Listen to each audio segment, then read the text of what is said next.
Welcome to... Hey, great shot. This is the Great Shot Podcast, a Cracked Racquets and Tennis Channel production. My name is Alex Gruskin. Hard to believe, but our 2 weeks of the U.S. Open almost over. We were treated to a fantastic women's final last night. If today's men's final can, be even half of that quality, us tennis fans in good hands. So we will talk about that women's final, preview the men's final. If you are not tuning in, you should also know we are doing this podcast live on YouTube, video aspects. So you see my face now. The beautiful face of the man joining me is my doubles partner in crime. And I'm going to be honest, the man who intimidated me so much into shaving and getting a haircut prior to this second live podcast, Maxwell Rothman. Maxie, what have you thought of the U.S. Open? Well, first of all, the best part was getting the picture of you to the group chat of the fresh shave and the fresh haircut. Honestly, was that a professional shave job? Did you pay someone to do that, or is that all you? Costco's finest electric shaver, baby. Nice. But yeah, obviously this U.S. Open has been great. I know, from our perspective, we love to see different people in the finals. I mean, we had a semifinal with three non-Big Four players. I'll give you it this time, Gruskin. But yeah, it's cool to see that. And then of course on the women's side, just seeing, Andreescu, 19 years old versus Serena, 37. Serena won her first U.S. Open before Andreescu was even born. So, being able to see such a drastic difference in age, the largest age gap, I think in the Open era, at least on the women's side. So, all just amazing things this tournament, and a lot to talk about before we see this men's final. As people who grew up with Roger Federer, Rafa, Djokovic, Murray, Serena dominating the game, to get, two of those players in the final who are now facing off against up-and-comers, people our generation who've been playing tennis simultaneously with us, the Andreescus, the Medvedevs, that's the sort of thing that we've been waiting for as tennis fans. We haven't gotten that chance. Tsitsipas, Kyle Edmund, Hyun Chung, Dominic Thiem sort of, but he's a little bit older. On the men's side, those were the only guys to even make Grand Slam semifinals. And now for Daniil Medvedev, the perfect feather in the cap of a perfect hard court summer, final at DC, final in Montreal, win Cincinnati, now the final here. Andreescu's, it's not even a summer, it's a year, just an amazing year from her. We will talk about all of those things. In fact, Max, I think, I should say, if you have missed any of our content, because, you want to get ready before this last match is played, you want to know what happened in the semifinals, what should I expect, mini breaks throughout the week. I appreciate the job you did. Our super producer, Daniel Westoff, on the line in our ears. Hopefully I get a chuckle out of him when I say he did not too bad from him. Not too bad. Yeah, really appreciate his effort over the past 2 weeks. But with that being said, let's start with our women's final from last night. Number 15 seed Bianca Andreescu, dare I say, the player of 2019 on the women's side. Everyone will be talking about when you look back on the season. We had an Ashley Barty title. We had a Naomi Osaka major title, by the way, first major of the year this year.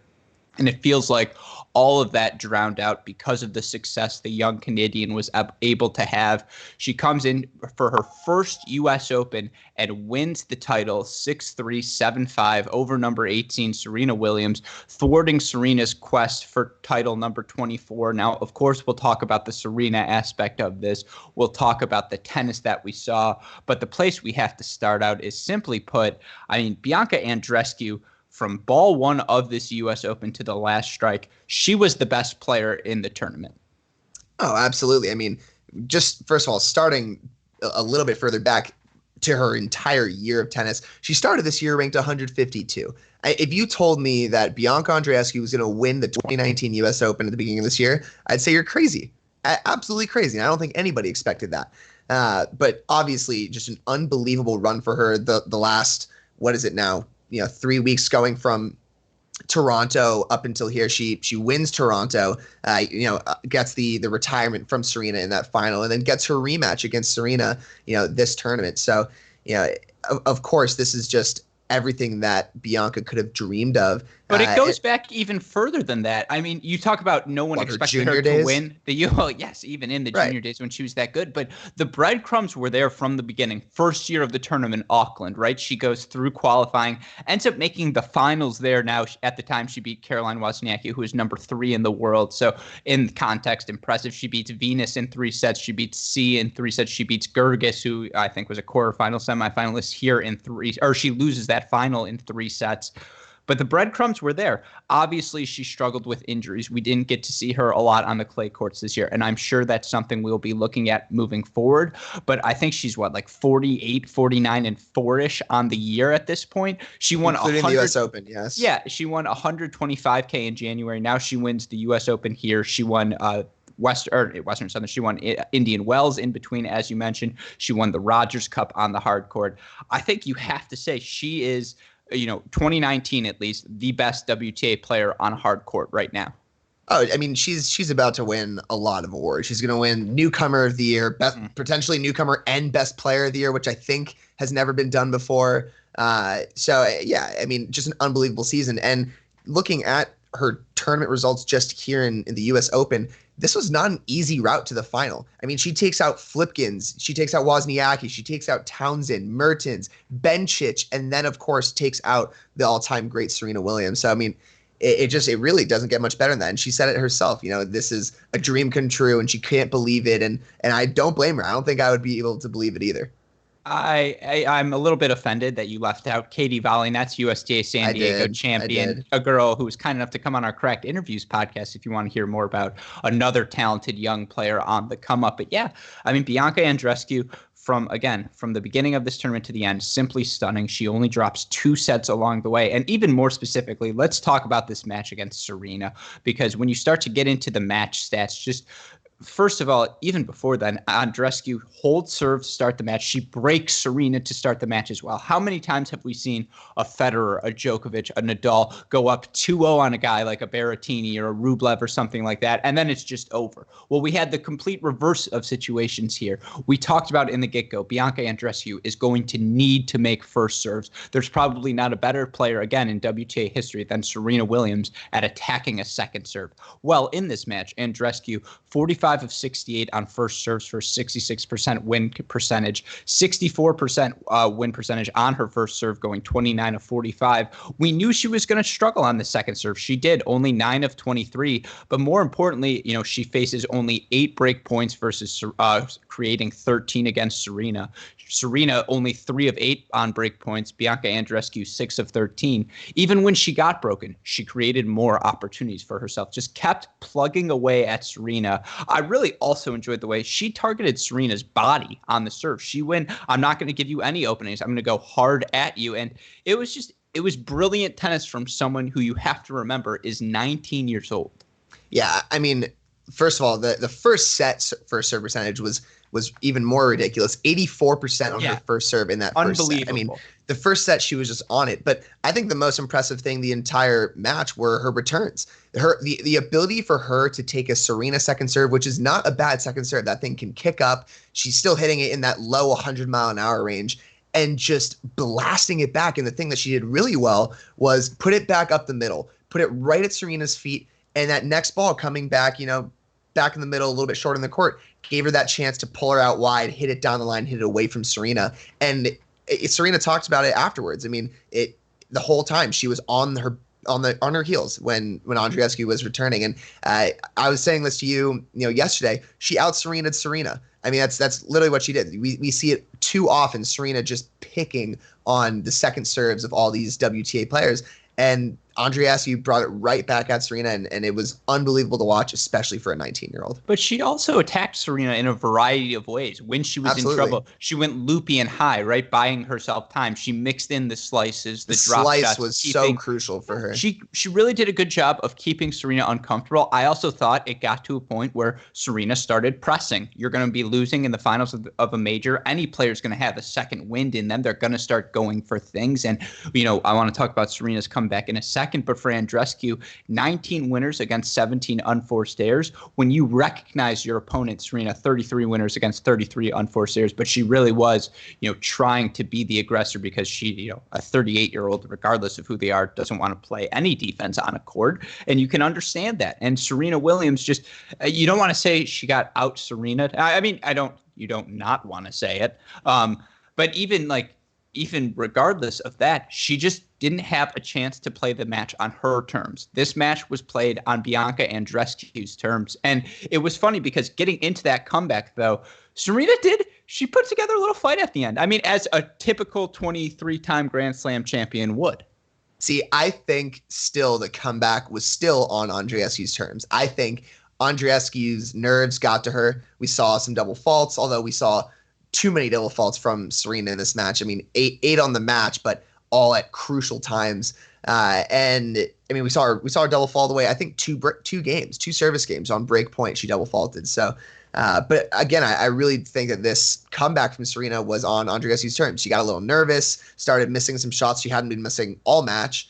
And it's the kind of thing where you're like, oh no, is this about to creep back into Andreescu's mind? Is she about to let this kind of get all the way back to a third set? And if that happened, I think it might have been game over for her. But I don't think Serena was the one that necessarily changed things around too much. Made a few more balls. I think she decided to put a few more in play, but it was the nerves of Andreescu. Exactly, and the way those nerves manifested themselves. Again, you mentioned that 84 first serve percentage in the first set. Second set, she's 24 of 43 on first serves, right? Only 56%. Even though percentage-wise, she wins 42% of the points on her second serve in the second set. She went 1 of 4 on second serve points in the first set. 4 second serve points. That's going to get the job done always. In this set, 8 of 19. So you're right. Serena did have more chances to attack. I also thought Serena, you mentioned still being played on Andreescu's terms. I mean, Serena found no rhythm in this match at any point. The first serve had abandoned her, only 21 of 42, 50% of her first serves in. That's not Serena Williams tennis. She had success when she was able to make that first serve, 16 of 21 on the match. But again, she was playing so many points on her second serve. She was being pushed back so often. 34 of 77 on the first serve for the match, 44%. 25 of 34 on the first serve points for Serena, but 13 of 43 on second serve points in total. 30%. I mean, a 33 winner to 33 unforced error ratio sounds fine, but Serena Williams, and it's not the first one in a row, right? You're never going to doubt Serena, but she is, her last 2 years, 37, 38 years old, her last 4 major finals. She's lost them all, and it's been things because either A, the first serve abandons her, B, her opponent's able to attack her in ways we've never seen, attack a prime Serena. And it's obviously not prime Serena, but looking forward, Max, that she was able to make a Wimbledon final, make a U.S. Open final. What's your outlook on Serena 2020?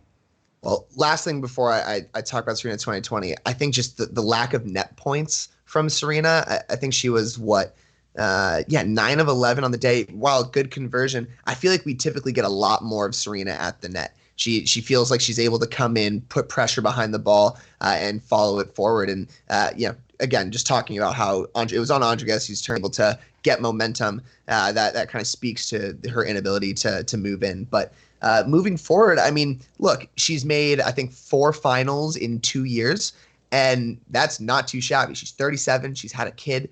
And she's obviously still ripping the ball. So I am not worried about her in the long run. Long run being the next 2 years. I think she's still got it in her. You can expect to see Serena, in the finals of at least 1 or 2 more Grand Slams over the next 2 years. But I think she's going to have to figure some things out, start being, even more aggressive than she's been, not letting someone put her on her heels because she's not as fast as she once was, not when she was in her 20s and she's had a kid. So I think that's something you have to take into account. And an interesting stat, Venus made the finals of a Grand Slam in 1997 and her first one in 97 and her last one in 2017. Serena made her first finals of a Grand Slam in 1999. And this Grand Slam obviously is in 2019. So maybe there's something there with the Williams sisters, 20 years apart. That's your last Grand Slam final. I don't know, but kind of a cool stat to think about. I don't. You talk for Serena. I think she's now, at 7, so 25-6 on the year. I mean, she still had an excellent season, even though she's not playing as much as she did. Finals of the past 2 Wimbledons, finals of the past 2 U.S. Opens. Through 7 matches in this tournament, she only dropped 3 sets. 2 of them in the last match, obviously. 2 of them by a 7-5 score. You remember the McNally set from earlier in the tournament. Feels like a lifetime ago, but of course it did happen. Yeah, I mean, don't write off Serena. The things she does well, she's still going to hold serve when she's making 80% of her first serves like she did in the quarterfinals of semifinals. She's still going to put immense pressure on players who aren't making first serves themselves, as she did in this final against Andreescu. Mentally, is the quest to 24 getting to her? It's hard to say no, given that she lost 2 finals after winning 5 of 7 finals from 2015 to the start of 2017. Now, obviously, she's had a kid. Obviously, physically, there are things that she can't do that she used to be able to. But still, don't be surprised. And, we wonder, when are we going to be able to write off the big 3? Throw Serena in that group. When are we going to be able to write her off? We don't know. This level, if she can continue to reach it, so impressive from her. But moving on to Andreescu and looking forward for her, we talked about the success she's had this season. Just simply ridiculous. You look at her in the live rankings now, she's up to number 5, obviously a career high for her. You look in the WTA race, she is now number 4 in that race. So it looks like she is going to make the WTA final. She's got a comfortable margin over 5, 6, 7, and 8. I mean, she struggled with injuries this year. We haven't really got to see her soothe out a full clay season. But again, you saw the Justin Trudeaus of the world, all of these people reaching out and, congratulating, because it looks like we have how can I say that? It's hard to struggle with the hyperbole, because you want to say, oh, Andreescu, she's going to win $1 million. But then it's like Osaka's still there and Ashley Barty's still there. There are just so many talented players. Where does Andreescu fit in for you? Well, Osaka, I think, is kind of the perfect person to look at as far as where we might see Andreescu moving forward. Andreescu had an amazing year, no doubt. Just won her first Grand Slam. Osaka, how old is she? 21, right? And she won something like that. She won 2 Grand Slams, and since then has been, good, absolutely fine, making quarterfinals of Grand Slams, making semifinals of Masters Series tournaments.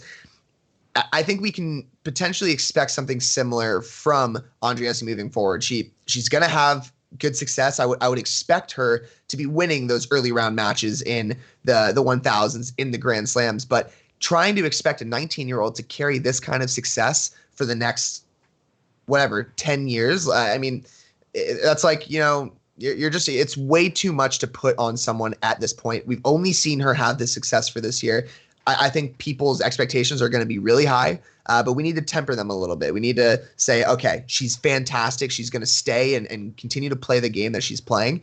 And you're going to see a lot of good results from her. But, over under 5 Grand Slams over the next 5 years, probably taking the under.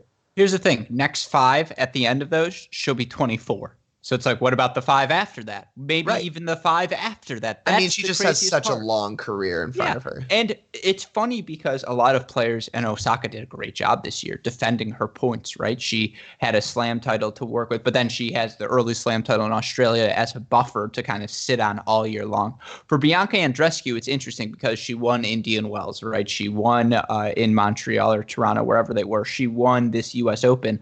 But there were a lot of weeks that she didn't play. And there's still an Australian Open, a French Open, a Wimbledon for her to gather points. I mean, number 5 is like light. She could work her way into the top 3 simply by playing more. And that's going to be a fascinating dynamic to watch. It's now you are the top player. Now everyone's gunning for you. Now you're into all of these tournaments. How do you adjust? And, dream scenario, right? She's never going to have to worry about paying for a check again in Canada. She's never going to have to worry about, how am I going to get my flight to Edwardsville, Illinois for this $25K? That part of the equation done for the 19-year-old. But now there's new pressures. How do you handle the pressure of being the top dog? And yeah, even in, the WTA finals this year, that's going to be something fun to monitor is, are these top players going after her more? And it's just, it's always thrilling.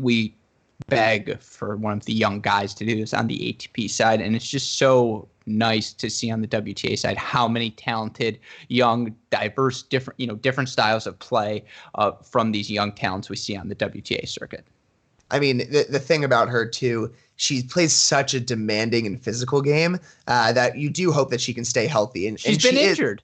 And it's shown. I mean, she is so athletic, the way she's able to slide to her backhand, slice into her backhand when she just comes over the top. And I mean, she's all over the court. So you hope that she stays healthy and continue this level of play. But like you said, $3.85 million for winning the U.S. Open. I mean, not too bad. Westoff, give me a not too bad, please. I don't know if we can do that live, but podcast. The wizard will figure it out. Exactly. And again, shout out to anyone checking out this live show. Rothman rocking the black cracked racket shirt, the little pocket tee. I myself, a Detroit Pistons fan, and we appreciate you diverting a couple of times from your first football Sunday. There is tennis to talk about. In fact, with that being said, we can only hope, we can get half of the quality of the men's final today as we got from the women's final. I was going to say, Rothman, any final thoughts before we move on? I've got one last thing. It wouldn't be right if I didn't bring up some controversial little fun thing. Meghan Markle. We can agree to disagree. Meghan Markle was at the match. Are you about to give the 0-4? Yeah, so there's been a lot of weird articles out there and speculating that she could be the curse. 0-4 for Serena at all the matches in those finals, and Megan's been at all of them. I'm not going to get into this right now because I'll get in trouble. But if there's any human in the world who deserves to be treated as royalty, it's Meghan Markle. So no, I don't think that's a thing. Big Suits fan, big fan of her work for the UN, human rights, these things. We're not going to get into that now. We'll avoid the politics. We're big Prince Harry guy. He's a redhead. You're a redhead. I feel like if anything, you should love him. Redheads unite. I've gotten a few people to say I look similar to. You look Prince no. That's like yesterday. You're trying to tell me. Oh my God, that you serve someone served 115 and they're like, that's almost your serve. Like, get the. Dude, he was like 150. Yeah, whatever. We're not doing this now. But you want to see 115-mile-per-hour serves. You may get them in the form of second serves because that's the sort of the aggression. That's the sort of just go for broke attitude that you can have when you're playing as well, having the results come in as well. As one of our finalists on the men's side, Daniil Medvedev, has. He obviously taking the number 5 seed in this event, taking on number 2, Rafael Nadal. Let's set the scene for you guys before we start. Their career head-to-head, they've only played once. It was this year in that final in Montreal. Rafa, a comfortable 6-3, 6-0 winner over Medvedev, and we can talk about the lessons we learned from that in a little bit, but you look at their roads to the final. Nadal in this tournament, a lot of success throughout. It's also really broken well for him. First round win, straight sets over Millman, gets the withdrawal in the second round to keep his knees fresh, straight sets over Hyun Chung, 4 sets over Marin Cilic in a match indoors that was a bit of a danger for him, but for him to come through in straights, obviously great. Tested, but ultimately powers through in straight sets over Schwartzman. Not really tested other than the first sets, and I suppose by his own body in the semifinals against Berrettini. And you look at that, but so again, Rafa has looked very good thus far. You look at that path versus Daniil Medvedev. I was cramping before this podcast began, but it seems like Daniil Medvedev would have a legitimate reason to be cramping at all times. You've seen the amount of tape his body's been wrapped up with: shoulder issues, knee issues, thigh issues, all of these different things for a guy who, again, since Wimbledon, final of the City Open, final of the Rogers Cup, wins Cincinnati, now makes the final here in the run to this final. His first round match, straight set win over Gunaswarian. Then he beats Delian in 4, Lopez in 4, Kopfer in 4, Wawrinka in 4. Finally gets an uncomplicated, yet still kind of complicated, straight set win over Dimitrov in the semifinals. Rothman, I guess I know you are a betting line man, but with all of that said, all the background, what are your general thoughts? Your feelings heading into this final. Well, look, I think the 2 days of rest for Medvedev going into his match with Dimitrov was just, everything he could have asked for. I mean, clearly he was, hurting a little bit, and that was everything he needed. The day of rest he's got in between this match too, perfect. I think we're going to see a very fresh Medvedev in this match. Nadal, looks so solid right now, and the way that he was able to handle the big serves of Berrettini, that's going to be something he needs to be able to bring out in this match too if he wants to be able to handle the big serves from Medvedev. So I think we're going to see, a lot of changes from Medvedev, considering his last match with Nadal didn't go too well. 3-0 win for Nadal in Montreal. And kind of again, I bring all these fun little facts, a lot of them from tennis Twitter. I cannot take credit for finding a lot of these, but this is the fourth time in the Open era that the men's final features both the finalists from the Montreal Masters. So last time was Fed and Joker. Previously to that was Sampras and Agassi, and before that, Lendl and McEnroe. So this is the fourth time that it's happened, and it should be an unbelievable match. I think Medvedev's got a really good chance here. He's played such good tennis. He's on a 13-match win streak, something like that. Yeah. And he's lost, I think, 4 matches all year. So he's the kind of guy who studies tape. I'm sure he's going to look at his match with Nadal in Montreal, and you're giving me that look. Does he have more losses this year? 4, Daniil Medvedev? He's lost like 16 times. You don't get to 44 wins unless you've, played a bunch of results. I'm thinking Andreescu. Although Nadal's only had 6 all year. So yeah, but Nadal also has like 3 titles in 9 events or something crazy. Yeah, Nadal is also Nadal. So scratch that. If I had Westhoff on the podcast, we'd give a little rewind effect. I'm still on the Andreescu train. No, this is why I like the live pods, because your mistakes become clear now. There's no hiding. No, I'm just kidding. But yeah, you talk about just the success they've had. They will be lucky if they match the success the women had in terms of overnight broadcast ratings on ESPN. The women last night earning the best ever for the event and up 13% from a year ago, the previous high. And, that was the perfect scenario, right? You had Andreescu, who is the young up-and-comer who has had all of the success. She's gotten more titles, I would say, than Medvedev, and then obviously Serena speaks for itself. But I think it's a very similar narrative here. You have Daniil Medvedev, who we've talked about on previous mini breaks and GSPs, inarguably, one of the 5 best players on the ATP Tour in 2019. There's a reason he leads the ATP in wins now. He's obviously played more events than those other top guys, so if you want to do it by that, Djokovic, Federer, Nadal, if they're in your top 5, no one's going to argue.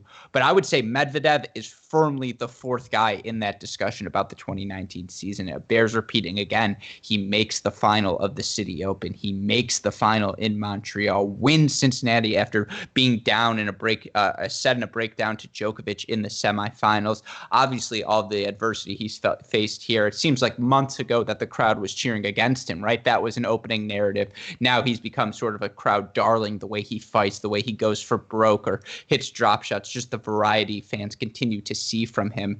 And you look back at that Nadal-Medvedev match from Montreal. In that match, Medvedev, 63% of his first serves go in. That's pretty good. He converts 61% of his first serve points, but he goes 6 of 18 on second serve points in that match.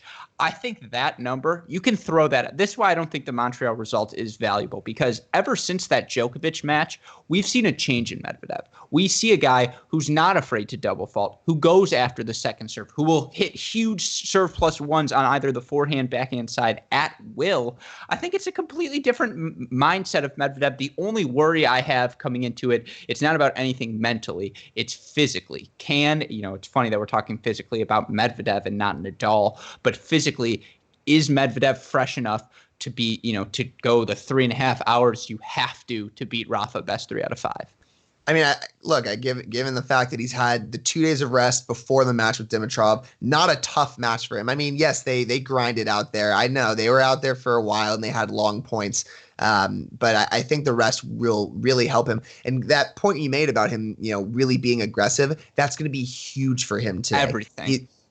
We saw him hitting 126 mile an hour second serves up the tee. I mean, it's just it makes it hard to guess what he's going to do. And the announcers for a lot of his matches are saying we have no idea what Medvedev's about to do, and that's exactly what you want against Nadal. Nadal is also the kind of guy who's watched a lot of film. He's really good at studying players and knowing what to expect from them. And I'm sure he's done a lot of research going into this match, and he's going to know what to expect and what he wants to do to beat Medvedev. So the more that Medvedev Medvedev can keep Nadal on his toes and, not let him know what he's going to do next is going to be huge for him.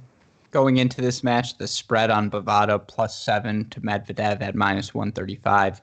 Medvedev +325 to win. Nadal -425. The over/under in games, 34 games. So if you go straight sets, it's probably going to be tough to hit that unless it's all 7-5, 7-6 sort of sets. Even before, I guess this is what it looks like now. What to you chart out these matches, what it's going to look like. We've seen Rafa win so many matches just by sheer brutal force, right? Just to sustain the level of play it takes, again, to beat Rafa Nadal 3 out of 5. So difficult. But I guess what's interesting to me is Daniil Medvedev is the anti-Diego Schwartzman, right? He's 6'6". He's, Rafa's heavy ball. It's not bouncing at his shoulder. It's waist level. Not that it's equivalent, but my brother is a lefty.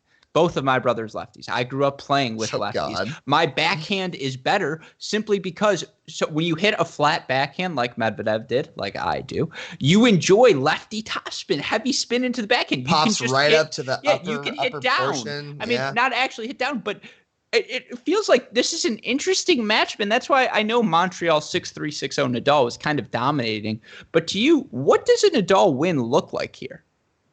I mean, a Nadal win is doing exactly what he did in Montreal, is using that forehand, bringing him out wide. Cross.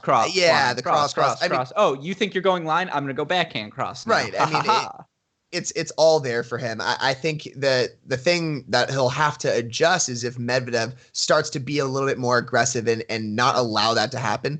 And then I think we go to the aggressive side of Nadal, which we've seen a lot more this year. I mean, he's getting a little bit older too. He's not as quick as he once was. And we've seen him be able to, put that backhand down the line, follow it in. We've seen that plenty from him. So he has that side of him that he can bring out in the case that Medvedev really does change it up and take away the time away from Nadal. So I think either way, we're going to see him kind of go back to his routine of the cross that he did in Montreal, or he's going to mix it up. He's going to have to be aggressive, use that forehand and the backhand, take him down the line and follow it in a little bit. And I think we will see that at times throughout this match. I also think Rafa Nadal's the last guy you want to throw junk to. You don't throw him slices because he's running around it and ripping a forehand wherever you're not. Yep. You don't throw him drop. Well, here's the thing. Medvedev with his serve, Nadal, much like he was in the semifinal against Berrettini, he's going to be back against the curtain. So It's going to be tempting to, hit the drop shot off of the return. Medvedev could be lulled into throwing. Medvedev does have a nice drop shot, though. Yeah, that's what I'm saying. The junk, it's funny because a Medvedev match gets a little chaotic, right? So you flip the script here. What does a Daniil Medvedev win look like? And, you're never going to break down Rafa. That's only Novak Djokovic is probably the fit enough human in the world to do it. And although we've said, Medvedev, like poor man's Djokovic at this point, the way he hurts you with the length, with the leverage, with the making every ball, putting a ball where you're not, you can see aspects of that. But I guess, outside of serving well, what does Daniil Medvedev have to do during the point to keep Rafa honest, to prevent it from being just a Rafa slugfest? I mean, he's going to have to hit behind him. He's going to have to hit a lot of down the line. And, it's a bummer that his net game isn't strong enough where he feels comfortable to follow it in. It is not strong enough. I think he serves and volleys well. I think because, especially when he catches returners 12 feet behind the baseline, he's competent enough with his body positioning that he's going to make you uncomfortable with his next spot. I think he's solid at it. I think, but I wouldn't even call it solid. I mean, the lack of confidence in that he had in the Dimitrov match. I watched him come in 7 or 8 different times in the Dimitrov match, and he just looked frantic up there. I mean, stretching for volleys and not on his toes. Grigor, though, was flicking the one-handed backhand like I had never seen. Okay, but Nadal's going to be ripping low forehands at his feet. He's going to be ripping cross-court backhands. And it's your first slam final. You don't want to be, you play not to lose at times. It just happens. Yeah, I mean, I don't know. The one thing I will say is that Medvedev has played, I think, 3 lefties so far in this tournament. He's had a lot of lefty experience so far coming into this match, and I think that's huge for him. So maybe that's something that helps him get a little bit more spin and able to, work on those down the line shots throughout this match. But it's going to be really tough. He's going to have to be super aggressive. I mean, look, you have to be perfect to beat Nadal almost any time, right? And especially at the level that he's playing at right now, he's going to have to play a perfect match. Yeah, and look, we have the chance. Actually, we're going to get to talk to Daniil Medvedev's practice partner, the guy who he asked to do a Nadal replication for Michael Genender, former high school teammate of yours, former Stanford men's tennis player. We'll talk to him in a second. But yeah, look, to state the obvious, Daniil Medvedev will need to serve well, right? That's where all of this starts. If you can't go down, like Serena did, 2-0 to Rafa. You just can't give him that sort of leverage, because the idea of staring down the barrel of trailing Rafa Nadal and knowing he's going to keep going cross, cross, cross, line. Oh, you go line. That's funny. You think my backhand doesn't work? I'm going to keep you. You're going to try and play to my backhand. I'm just going to go back down the line, back to your backhand. Yeah, it's just like the patience he has, the discipline. He's Rafael freaking Nadal. I would have sworn there if we weren't live. But this idea that, it's so hard to break him down. But he sprayed a little bit against Schwartzman. And I know that was just a moment, but it feels like Daniil Medvedev physically can hurt him the same way Schwartzman did, only at a 6-6 level, if that makes sense. Okay. Yes, 100%. And I hate saying this, because, and I've said this about pro players before, but especially when I was watching the Dimitrov match. Okay. Let me say you serve better than them again. No. That's too much. Let me clarify. He's not a pusher, because he hits the ball too hard, but grinder. He's a grinder. I mean, I was watching some of these points, and there were times at the very, very close ones, like just when we're tight in the second set and there's like a break point. I mean, I felt like I was watching a boys 14s match where these guys were just behind the baseline, especially Medvedev, where he's guiding that backhand. Look, it works. He made Dimitrov miss a lot of balls. And granted, he knew that was going to work. That isn't going to work against Nadal. He can't be a grinder. And yes, he can, take the time in the points to develop them and put balls back until he gets his chance. But if he doesn't put a little more pace and, put Nadal on his heels, I mean, Nadal's going to take advantage. He's going to do what Nadal does and rip forehands and put Medvedev off the court. So I just, like you said, I think he does have a lot of similarities to that Schwartzman, except for the fact that he's, a foot and a half taller. But they both grind out there, and he's going to have to turn it around and be a little more aggressive if he wants to beat Nadal. That's always the move. You can't play not to lose. And we just got a text from our super producer, Daniel Westhoff. Rothman, I'm going to need you to call Michael Gender so we can get him on. But while you're doing that, you cannot play. It needs to be stressed. Despite all of the success Daniil Medvedev has had this summer, this is still his first Grand Slam final, and you don't know what it's like to play in that atmosphere on Arthur Ashe. We have some fun fake prop bets going, but there are celebrities in the crowd everywhere, right? A guy's paying $50,000 for 4 seats to this final. This is the big show. You're on tennis's center stage, and this is going to be his chance to follow up what's been a magnificent summer. He wants to be the head of the pack of the next gen crew.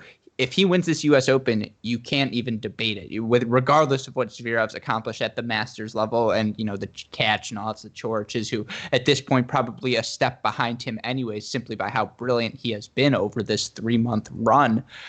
It's going to be interesting to see how those nerves manifest themselves. Medvedev is a very visceral guy. You're going to see his reactions on the court. He's very, he'll yell at his box when he gets crappy. He gets antsy out there. He's going to, celebrate with the crowd. It's going to be interesting to see how the crowd responds to him, because this is their first time as well, seeing him. And there's always a pro Rafa contingency, right? All of these big three players have built up such a loyal fan base over the course of their careers. So is he going to be it's different than Andreescu. I think Andreescu, I don't want to say the crowd was 50-50, because everyone wants to see Serena win, but the crowd was definitely down with an Andreescu title. They were all in on the idea of the Canadian player who has been so good in 2019 just getting over the finish line, and everyone's down to see a young player reach stardom for the first time. That's what Andreescu had here.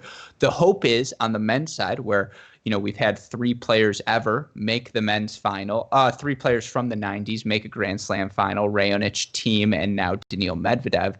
Will the crowd embrace them the same way they did Bianca Andreescu? That's going to be one of the most fun things to watch as this match goes on. Absolutely. And I think we've got Michael on. Michael, can you hear us? That is going to be a no. Bear with us as we get Michael on here. The good news is when it comes out in podcast format, Westhoff's going to cut out all this editing. All of this is blank space. Yes, we can. Westhoff, we've got you. No, dead time is never good. So while Westhoff continues to talk, I am going to. Yeah, give me your takes on these betting odds, because I think they are really interesting, and I might have to place a bet before this match starts. Sorry, Mom and Dad. No, I mean, look, you look at the over-unders, 34 games. That's probably the only one I'm willing to bet on, because I don't cook where I go to the bathroom, right? So I'm all in on the next gen bandwagons. I know if I put a bet on the plus 325 Medvedev, which money wise is we should have parlayed Medvedev and Tommy Paul earlier in the days, but we really should have done. That would have been sweet. That would have been creative. And shout out to Tommy Paul, by the way, winning his second challenger title on the year, breaking into the top 100 for the first time in his career. 34 games. So again, 7-5, 7-5, 7-5 sets. That's 36 games. Let's say like 3-6, 7-5, 6. I mean, it just depends. Do you believe it's going to go 4 sets or not? I think it will. And so by process of that, I think over is the number here. And that's why over is minus 120 versus the under, which is minus 110. I mean, well, first of all, I'm taking Medvedev for sure. I think it's going to go. Wait, hold the predictions. We're going to have to do. Don't give me your match pick yet. He may be picking Medvedev. I'm talking about if I have to do betting gambling odds. wise. Got it. Yeah. That, I mean, what, plus 325? That's too juicy. You got to take that. And for it to be 34 over under, you're telling me Medvedev's not getting a set today? I think he's got to at least take a set. So I would hammer the over on that as well. And the spread being 7 games, I mean, you could see a Nadal 6-0 set. Like, that could happen. So that's a little dangerous as well. But you never know. Yeah. Again, I think a big thing to be is, it sounds stupid, the first 3 games, right? If Medvedev comes out and gets broken in those first 3 games, it's gonna be a lot more difficult for him to come back. You never want to go down a set to Nadal. I think the first set is absolutely the most crucial set for Daniil Medvedev. Now, I think Rafa Nadal could be down a set. It's just Medvedev, he cracks him slowly but surely, the 1,000 forehands cross court, then you got to go cover the line, as we've mentioned. That's the sort of thing that can break a player's spirit over time. And so I think there is a path for Nadal to come back from a set down. I just think for these young guys, it is so impressive. Or it's not so impressive. It's so difficult for them to hang with the top 3 for a sustained level of time. And that's why it's always it's going to be something to monitor. Can Medvedev get out to a quick start? Absolutely. And Gruskin, we have Janender on the other line. I think we're going to have to take a quick 60-second break. We'll be back on, and we'll be bringing on Michael Janender to talk about. Is that your way of telling me I need to shave? No, I'm telling you need to shut up. All right, we'll be right back. We'll be right back.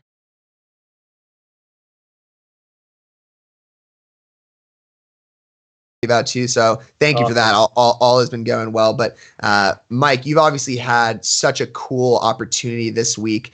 You've got to be the warm-up and hitting partner for Daniil Medvedev. You've played with Andreescu. You've played with Bencic. First of all, just how did you get this opportunity? It's so cool. That's funny. Yeah, I actually really hadn't played much at all since our team at Stanford team lost to Virginia in the Sweet 16 in Charlottesville in May.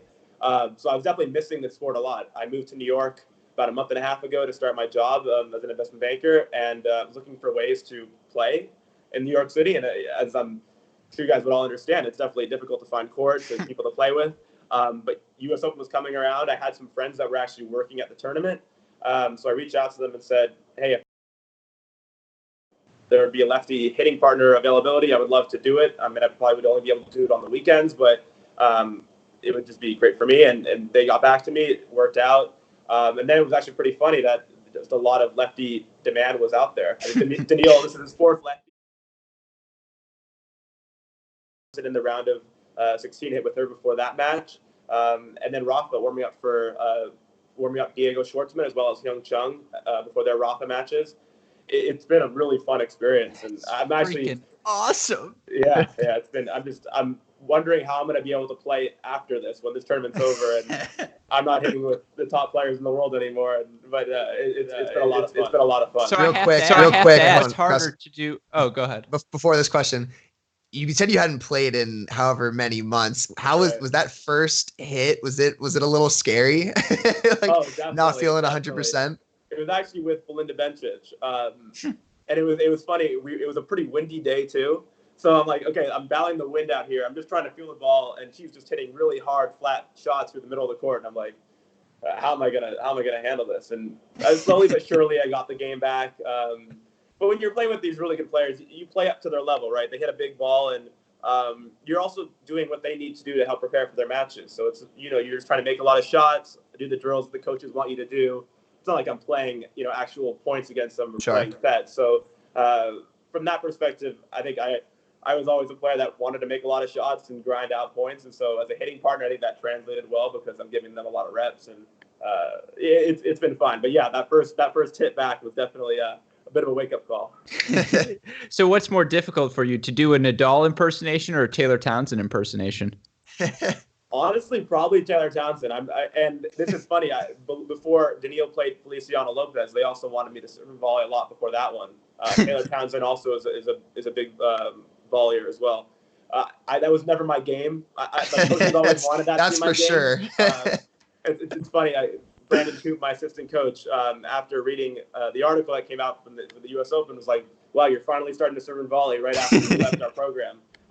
So that I was always never really comfortable doing that. So when I had to do a lot of that serving and volleying, that was more out of my comfort zone. But playing for Daniil and for Hyung and for Diego before playing against Rafa, they wanted me to stand really far back and play with a lot of spin.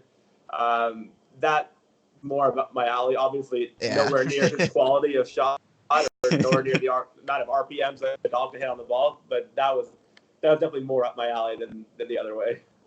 So you obviously got the chance to hit with a lot of these guys, but maybe just looking at specifically Medvedev and Andreescu, how serious were they? What were your interactions like with them on the court? Kind of talk us through that. Yeah, Bianca's really, really friendly.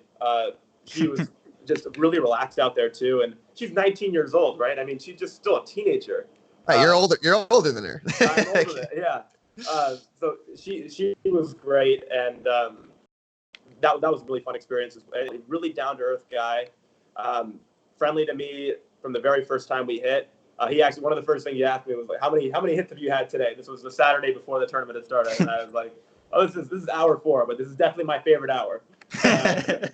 And he loved that. And I mean, these guys are just people too, right? You watch them on TV and all that, and you're at first a little bit nervous, but then when they show you that they're just want to talk to you like you're anyone else, then you kind of settle down and you realize it's just a fun opportunity and nothing more than that. It's not worth getting too uptight about or anything. Is there a lot of structure to the practice? I imagine because they're pros, they want to get in, do their work, get off. What does the structure look? I'm sure it differs from person to person. Yeah, so I think for Daniil's practices, for his warm-ups, we would probably hit 5 minutes up the middle. Then we'd switch sides, so we'd get some reps on the other side. And we do another 5 minutes. We do some cross courts, serving, volleying, just basic warm-up stuff. But there are some tweaks depending on who he's playing against. Like I said with Feliciano, before Feliciano, his coach Gilles wanted me to hit a lot of slice backhands. Before today, hitting on Arthur Ashe a few hours ago in prep for Rafa, they wanted me to hit a lot of high loopy returns off the second serve and stand way back to give Daniil an opportunity to practice taking the ball early off the first shot after the return. So there are some tweaks, but the practices were pretty structured, similarly, with a little bit of nuance depending on the opponent. But there are a couple practices when I had with Daniil on off days where it was more 2 balls cross, 1 ball line, stuff like that, just more drill-oriented stuff. But, a lot of these hits have been before they're going to play Nadal. And playing Nadal 3 out of 5 sets in a Grand Slam is one of the toughest things physically a tennis player can ever go through. So they're not trying to play for 45 minutes to an hour. It's more get in, get out, feel good, and get ready to go for the match. That humble brag I played on Arthur Ashe today, that was incredible. By the way, I was like, yeah, practicing on Ashe today. No, that's freaking awesome. But so we were talking about the pattern, what it looks like for Daniil Medvedev to win. And so it's fascinating that you say they asked you, stand at the tarp, right? Because that's where we expect Rafa to return from. And by the way, kudos to you that you're still able to just go out there and return Daniil Medvedev's serve and be like, oh, you need it loopier? Sure, that's fine. I can do that. That's freaking crazy. But so do you think, match-wise, that's what we should expect to see today? A lot of serve plus big forehand, a big backhand from Daniil. Right. You think that's how he's going to try and attack Rafa? I think you'll see a few different things. I think for one, he has a very good flat backhand that he can take early cross court. And you look at some of the guys that have had success over the years on against Rafa on hard courts. Juan Martín Del Potro, and Nick Kyrgios even in Acapulco earlier this year. These guys are tall. They can take that back in early, and they can hit it through the court. I think that's going to really hurt Rafa, and he did that really well today earlier in practice. I also think you're going to see a lot of variety in his game. We see what he did in the quarterfinals against Wawrinka when he was battling some knee injuries, as well as in the second round when he was battling some cramps. Daniil has really shown me there's a lot of ways to win tennis points, and I think Rafa really thrives on a lot of rhythm and playing long, extended rallies. And really sinking his teeth into the match. And I think Daniil will keep him off guard. I think you may see some drop shots. You'll see some bring him into the net. I think you'll see some lobs. I think you'll see some serving and volleying. I think you may even see some big second serves like he did in Cincinnati against Djokovic. I think that's going to be a big part of the game plan for today because I think he, as well as any other tennis player, would know that the same pattern over and over with Rafa. He's mastered that, and that's why he has 12 French Opens.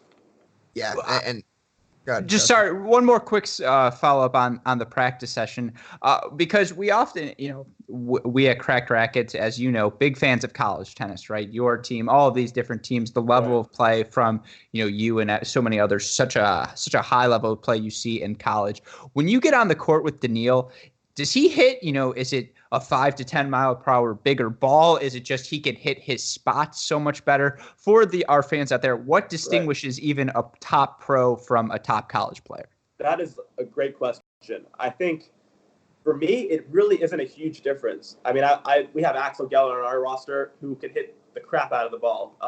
And the pace of the shot is not much different. I think it's the way they prepare before their practices. Daniil will literally spend 45 minutes in the gym doing every sort of soft tissue and activation exercise you can think of. And I think mentally, too, they're really disciplined in how they play their points. They stick to what they know to do well. And I think from a hitting perspective, there really isn't that big of a difference. Daniil maybe is a little bit tougher to play with because he does hit so flat, and these U.S. Open courts are fast. So it is a little bit of an adjustment to be able to counteract that pace. But I think it's just the quality of the consistency and quality of shot is maybe higher, but the actual shot itself is not much different. Yeah, I could imagine that. And obviously you've played with some other professionals in the past too. So it's something you've had a little experience with. You sent us a couple films from your hit West. Yeah, you did. If you want to throw one of those on the live stream now, that'd be awesome. And one of them, I saw you won a point. It was a nice, nice ground stroke rally, and then you went for a drop shot. Was that the only point you won? Did you win other points? Was it? I did send that one to you for a reason. That was that was the first weekend of the tournament before his first match. So I think he was trying to get more point play in. We didn't actually play many more points in those other sections following that. Gotcha. It did win a few points, but you guys mentioned he also his serve is incredibly tough to return. Not only is he coming from a really high 6-6 angle, he also hits his spots incredibly well. And his pace is consistently in the high 120s, early 130s. And so I definitely was struggling returning those serves. And he also makes a ton of returns. You guys were saying that how he can sometimes come off a little bit as a grinder, yet he does play with a lot of variety. I think that fact that he actually makes you play all the time, but you're not playing the same points as well all the time. It's like you feel like you're under pressure. I did win some points, but I also kind of felt the pressure from when he would go for the drop shot, and then other points where he would just play 20 balls in a row cross court, and then other points where he would take it early and go off the line. He really mixes it up well, and so It was hard for me to string together a bunch of points, but I won a couple. Yeah, two quick follow-ups for you, because I want to be conscious of your time, and it's almost finals time. But so you also mentioned you got to hit with Chung and Schwartzman as well. Right. Two questions based on them. One, I've heard that if you took away serves and made the ATP Tour a ground stroke game, best 3 out of 5 up to 21, Diego Schwartzman would be a top 3 player on tour. Did you feel that when you got to warm up with him? That's another great question. Yeah, I did actually. I mean, literally the first rally we have, the ball's going for, I feel like 80 shots. Even we missed a couple, but the guy is an absolute robot from the back of the court. And yeah, I don't know if you would say he would be top 3 in the world, but I do think he's a great example of a guy that's really maximized what he could do with what he has. And that is just being an absolute rock from the back of the court, and being able to take shots early, take time away from his opponents, and move forward as well. He was really fun to hit with. Just that, like, I felt like 5 minutes in I was dying. It just, like, he was just relentless in how deep he was hitting and how hard. But there are a lot of other really, I mean, Chung too hit the ball so deep and hard. It's interesting, the dynamic if you have guys with big serves and you have guys with big ground strokes, and it's like, how does that all play out? Like, who wins in the end?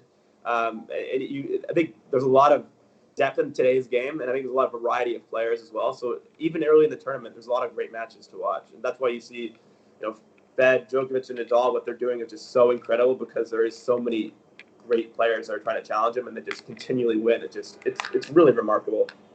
For sure. For us, we talked about Hyun Chung on a bunch of mini breaks. Rothman and I happen to be on the Chung train.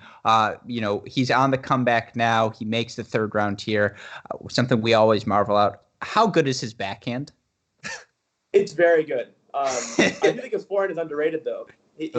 I think the biggest thing for him is to improve his first serve. I think it's a little bit inconsistent. It doesn't have a lot of pace on it for someone his size.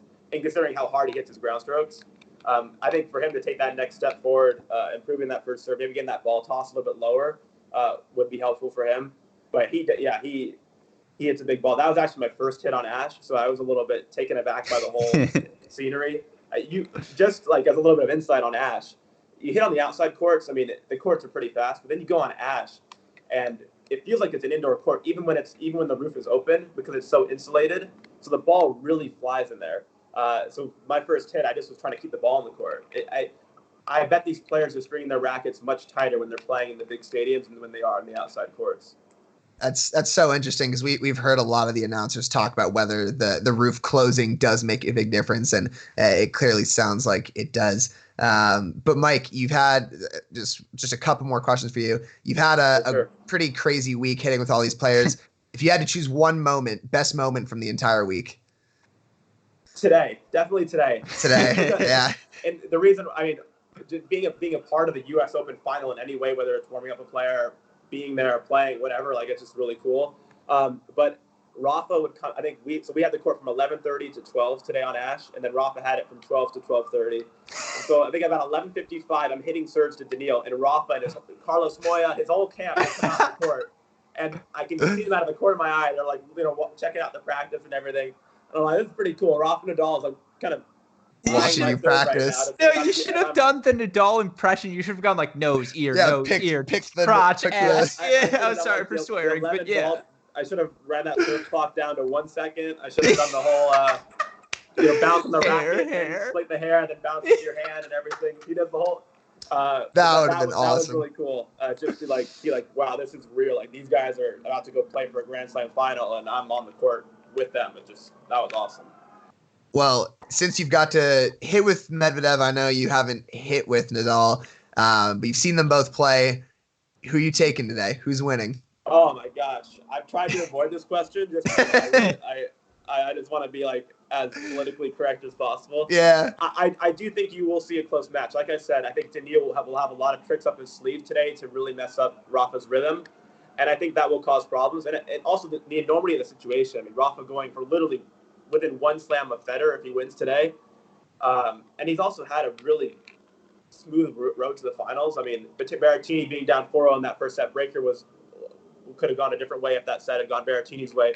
But overall, he's had a pretty steady tournament. And so I think if Daniil can put the pressure on and get up early, and put Rafa under pressure. And I think Rafa hasn't been behind really much this tournament. I think you will see a really close match. I think it's going to go 4 or 5 sets. If I had to bet, I would say close 4-setter.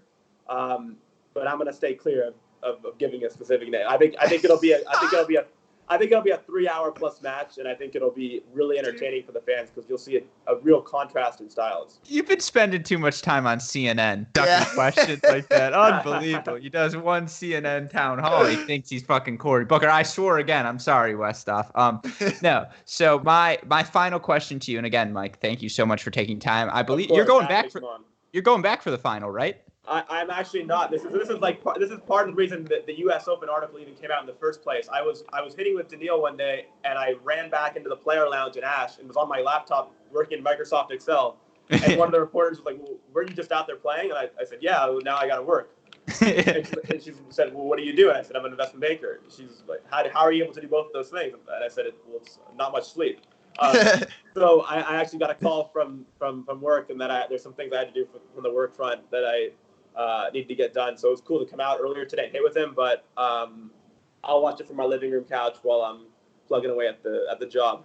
Awesome. Well, then my last question to you. I had the privilege of playing doubles with Max Rothman for 3 years. Wow, I'm losing it. And was a fantastic teammate, great doubles partner, the serve, money, all the things you can ask. I gotta ask you, how is he as a team captain? He was great. We had a tough loss in the CIF finals. I remember that. But I missed those high school days. It's crazy to think that was 6 years ago. But yeah, I miss playing with Max. Max had that big kick serve, that big two-handed backhand. Oh my God, the backhand's trash. The kick serve, I'll give you. Oh come on, so, he's got great technique on that two-hander. I've always loved the backhand. Oh, I could not disagree more. Well, he lost the technique early on in college. Let's say. But we actually never really played doubles together. That would have been fun. It would have been. Maybe we'll play now in the USTA at 35 and unders in 10 years. Whatever. Well, then your sophomore year versus his senior year, you guys play a set. What's the score? I'll let Max answer that one. I don't know. What do you think? I mean, okay, we played some ground stroke games, and they were tight. We had some good tight ground stroke games. I know that. I remember. I mean, I'll give you the edge. I think I'm holding serve a couple times. Like definitely. It's probably a 6-4 set, 6-3 set. Oh my God. Yeah, we're assuming we're playing in the Valley in LA, where the ball's flying. Ball's popping. Yeah. That kick serve is gonna fly up there, and you're gonna take some shots early. I would definitely say you would try to throw me off a little bit, and you definitely make it a close set. Would he hook you? I doubt that. Would he hook you? No, I thought we actually had a really honest high school team. I don't think we ever really got into some Hummel, except for maybe Hummel.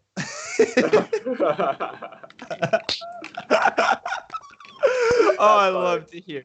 Well, Mike, thanks so much for taking the time to come on. Seriously, don't be a stranger. We'd love to have you, even when it's not the U.S. Open. So really appreciate you taking the time. I appreciate it. Thanks, guys, for having me on. And yeah, definitely we'll keep following and watching the content you guys keep producing, and keep up the good work. For sure. Thanks, Go Cards, right? Go Cards. Cards. Singular. But take care, Mike. Good luck with the work today. Thanks. Oh, that was.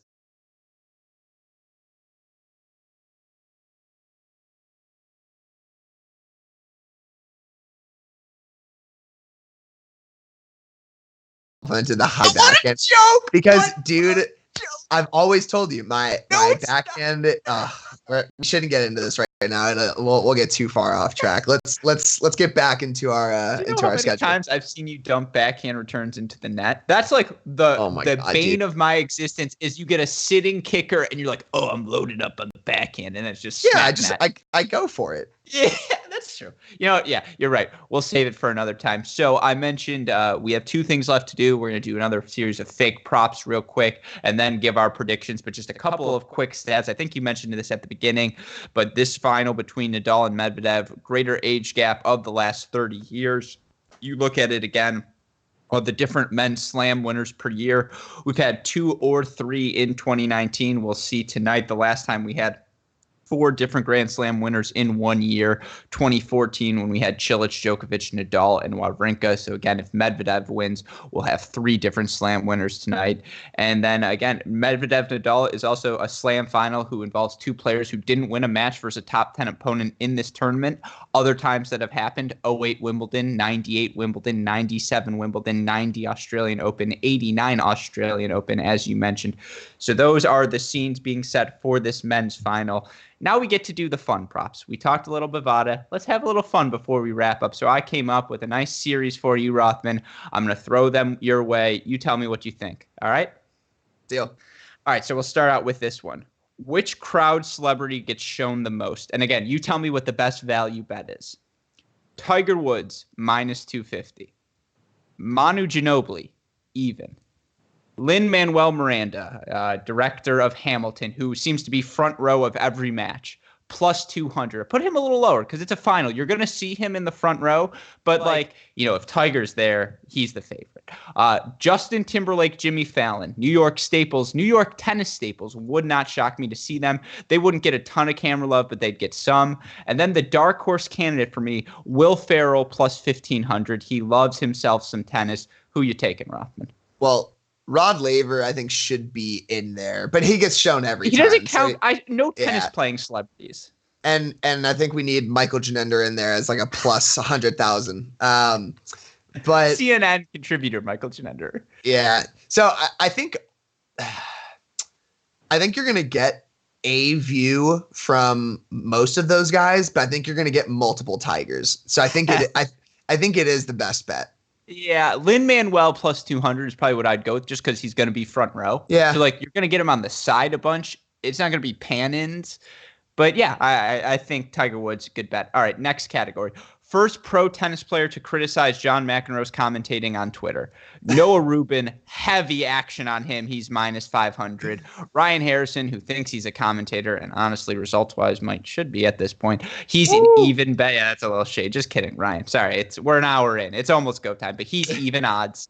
Tennis Sandgren, he's got a streak of commentating in him, +300.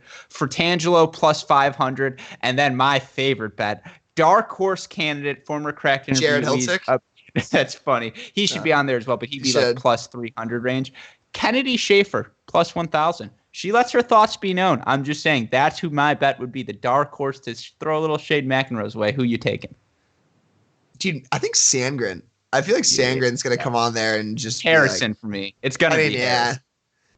But yeah, Rubin's not. I think Rubin shouldn't be that low. He's not going to do that. It just fits the brand, right? Yeah, I'm just saying, we know about branding. And so I would probably parlay a little Harrison Schaefer action there.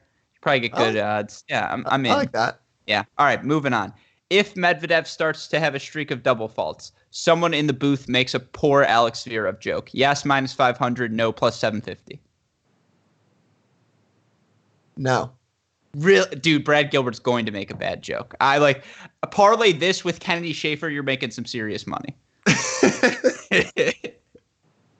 All right. Will Brad Gilbert say something about Antonio Brown and the Raiders? Yes, -1,000. No, +5,000. Dude, he says, if only Chucky Gruden and the boys, they're playing today right now. If they're going to go 0-7, hard knocks. You're going to get it. I would parlay that. Yeah. So I would parlay the yes there, the yes about the poor Alex Zverev joke, because they're both coming from the same person. Yeah, BG started talking about baseball. I love him. He started talking about baseball in the Andreescu Serena match, and I was like, why are we talking about baseball right now? Like, come on, BG. Stick to it. He's funny. No, he is. I like you got to him. be in on the joke. If you're in on the joke, you get it. Of course. All right. Does the crowd boo Daniil Medvedev at any point during the match? Yes, even, no, +275. Yeah, it's a final. Right? Close odds here, because I'm not sure.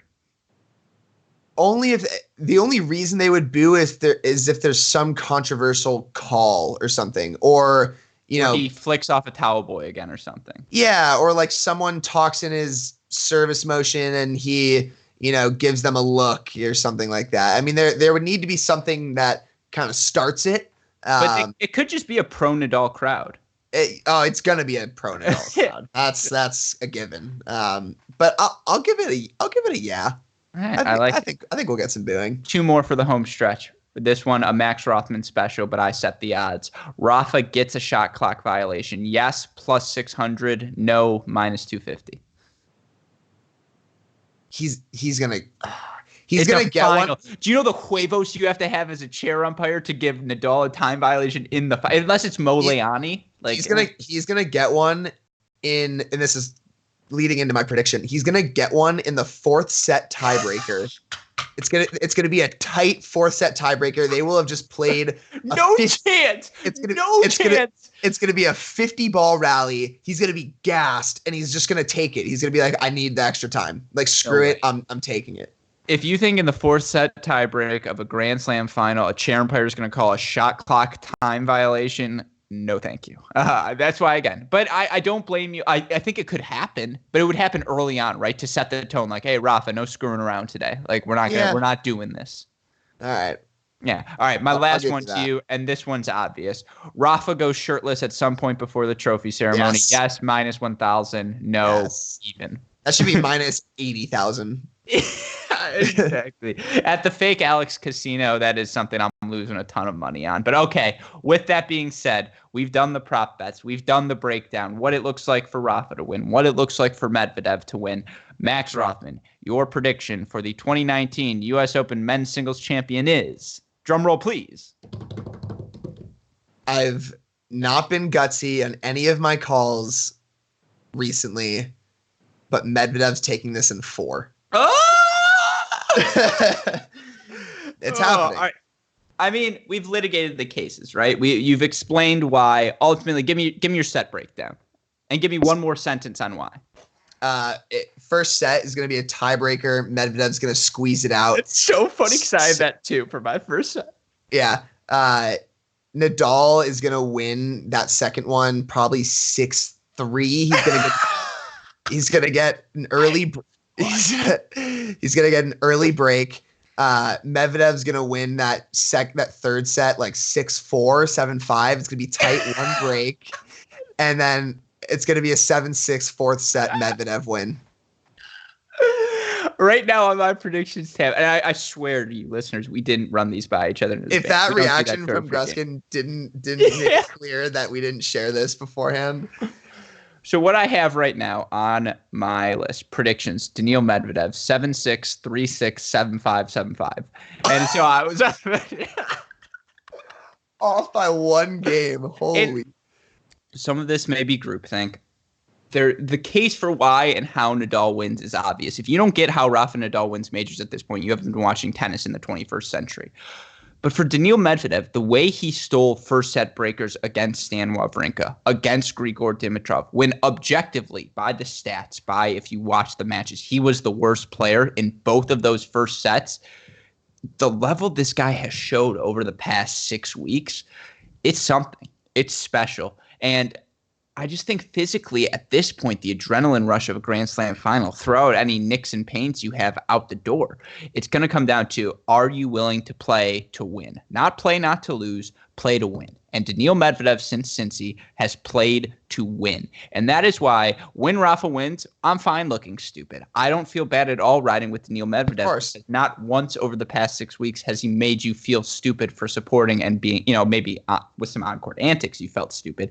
But just tennis-wise, you feel good about that sort of pick. So I'm going to stick with it. Daniil Medvedev, 7-6, 3-6, 7-5, 7-5. For you listeners, that's over on games, by the way. It's going to be horrible. Straight sets to Nadal, for sure.